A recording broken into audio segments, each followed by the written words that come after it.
wanted to just discuss protected urea for a minute here. I saw something in the Farmers Journal where there was farmers kind of blaming protected urea this year for why they felt that their grass wasn't growing. And Chugga said to him, it's definitely not protected urea that's the problem. It's the weather and all the rest. Now I do agree with Chuggas on that. The weather has a bigger impact on grass growth than any fertilizer you could possibly spread. But the farmers do know what they're talking about, and they're certainly not wrong about protected urea. Let's explain it.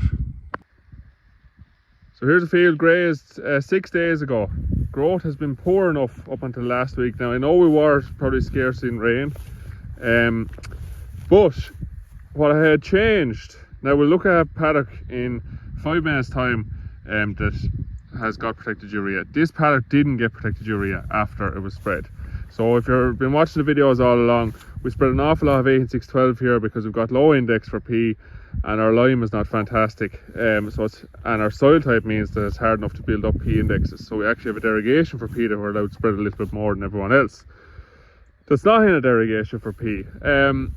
So we get an allowance for 18612 at the start of the year and we kind of work our way through that. So we tried to spread that 18612 sort of in bulk at the start of the year, and we usually go with maybe up to 4 rounds of 18612, a bag and a half to 2 bags after every grazing.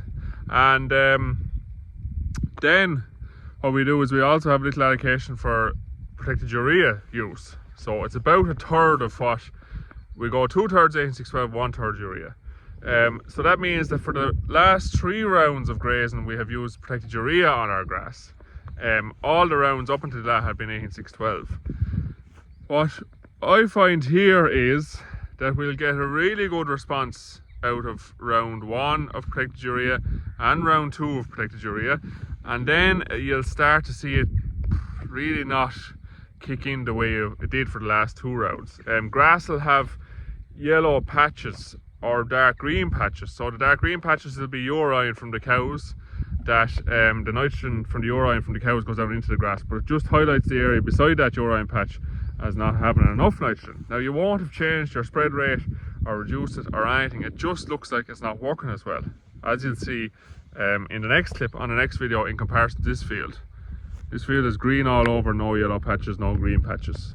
So here we're in our field, they got protected urea. Now this one, the last field was grazed a week to 10 days ago, this is nearly 2 weeks grazed. And there's only about 300 kilos more on it. This got more units of N than the other field. The other field got 18, this got 23 to 25.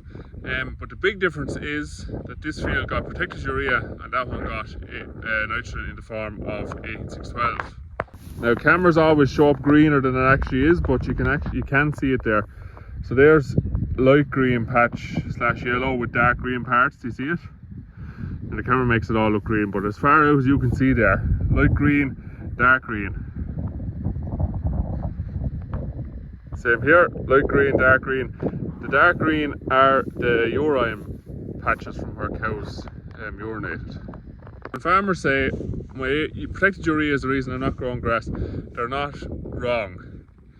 But the main reason is probably important to understand why it's not growing the grass, and we're overusing N in this country because of that. I could have put out 40 units of N in the form of protected urea on this field and I wouldn't have got 50% of it utilised, I'd say, because 2 reasons. Our P index is low and our pH is also low. Now the pH is the main and driving force behind whether you utilise the N that you spread on the field or not. And protected urea, or urea in general, really wants to have your pH pretty much bang on to get up to 80 or 90% of it utilised. So we probably utilised 50 or 60% of what we spread in this field here because our pH was wrong and our P was wrong.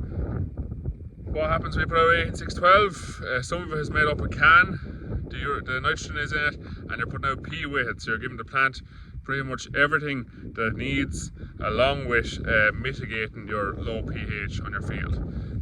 So protected urea works typical, let's say Chuggas level of things, no issue with Chuggas, but typical works in Moore Park in a lab when you tick all the boxes, super stuff. Out on the land, it's kind harder to get all those boxes ticked, even though we're working on, we spread 125 tonne of lime this year.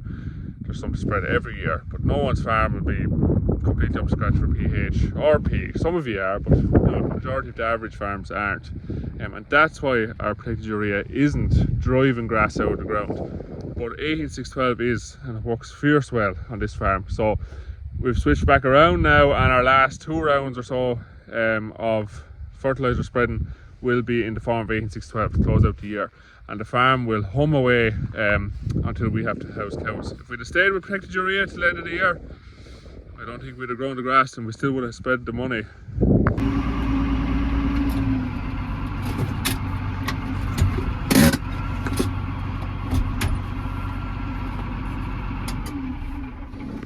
I had a bit of a boo-boo here the other day cutting hedges. I just drove in a little bit too close to the end of a low shed, and I was watching the mirror, but the exhaust is in front of the mirror, and obviously the exhaust came against the roof of the shed first and just pushed it back a bit, but it bent the bracket on the exhaust, and it bent the bracket holding the bracket that's bolted to the cab. So I want to get out now, and I want to just take off the 2 brackets and try and straighten them, put a bit of paint on them and put them back on.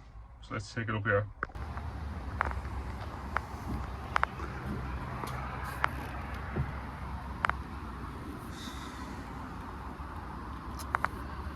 Not ideal now. So it's bent here, and this one here is bent. Well, I presume the exhaust is a bit bent as well. Unbolted here, I think, and here. We might have to unbolt that one and just take it off and take a look here. So there are 17s. This set here is a super set that Paul got recently enough. Ratchets on either end of the spanner, and different size on each side, and then to reverse the rotation of the tighten or loosen, you just spin the spanner around. So that side will tighten it, you just flip it around, that side will loosen it. So just real handy to have in the tractor with you all the time. There's 17 and it goes up to 19, so great set now. JBM is the make, I don't know if that means anything to anybody or not. There we go, have them off. Twisted and bent. It'll be hard enough to straighten that now. This one's the same. Twisted and bent.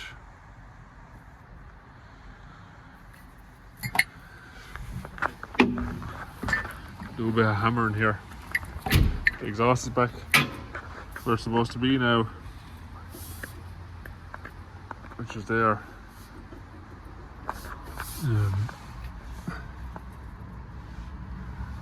Should be good.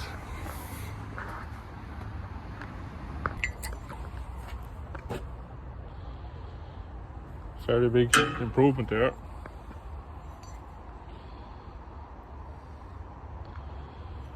We'll offer it back up and see how it looks, or how it lines up.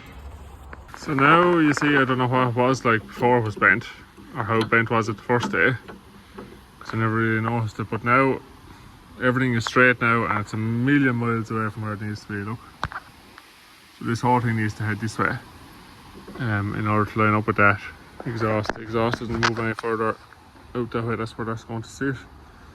That's where it was. So this needs to come this way, so I need to bend that down there to do that. We want to move down to where we have a vise, because I'll have to hold in the vise and bait it with the hammer and then come in and out and check it. So we'll drive down slowly with that not being held on there, that exhaust.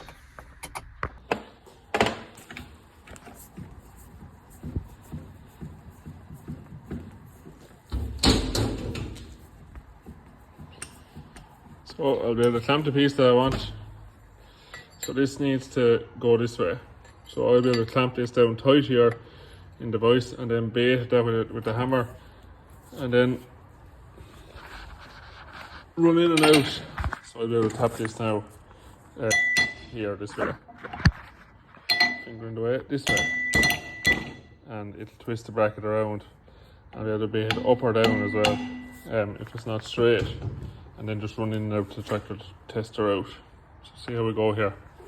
We have a good twist on her there now. Straight where the bolt is, but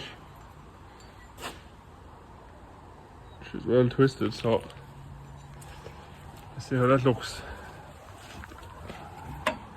Obviously this bracket wasn't straight from day one, and I straightened, and that's why it's wrong now. So if I just put that up there where that want to be.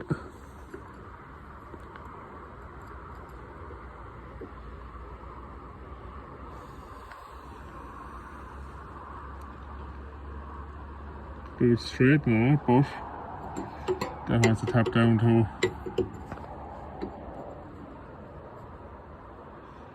a couple more taps and we'll be good.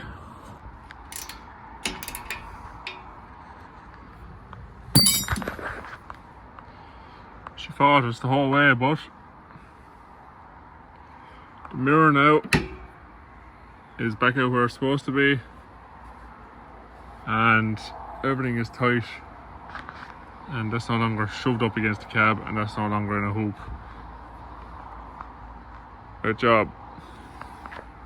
So I was the same, but I would have liked to have mounted you up on the bonnet somewhere and let you look at me taking out the bolts and doing all the rest. But I mean, I went at it here with 20 minutes before milking time. Hopefully that'll be a fairly quick job, and fair play to all YouTubers out there that have time to rig up cameras and all the rest. I'll have to work on that, like I'll have to allow myself some time, but anyways, back together. I didn't get time to put any paint back on it, but it's back together and it looks pretty good there. I'd be happy with that. It's up where it should be, pretty much in line with the cab, and the mirror is back pushed out where it used to be, so that's a success. Tidy up the tools quickly and go milk cows. I was just setting up a field for the cows there this morning. I forgot to set it up yesterday evening, of course. Look what I found this morning. The first of them of the year. Look at that. Unreal. Fry them up.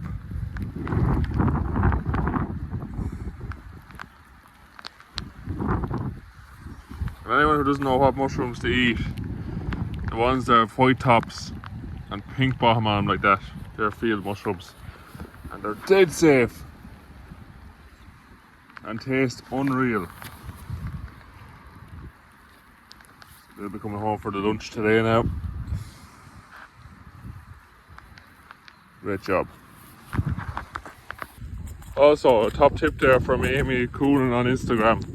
If you're anything like me, you get a few mushrooms, and by the time you get back to the milking parlour, you have them shoved in your pocket and they're mushroom mush, all broke up. So I used to be able to bring home a handful, but look at this. Hang them on a stem of grass through the stems of the mushroom. Jeez, it's some job. She could bring home any amount of them and they'd be perfect. That is cool now. Parts of the country now would be glad of that rain, but it's a few days of that down here now. Here unfortunately. Thanks very much for watching. If you like what we're doing here, please make sure you subscribe to the channel and like and comment on the videos. Ring the little bell, you get notified of videos every Wednesday and Sunday.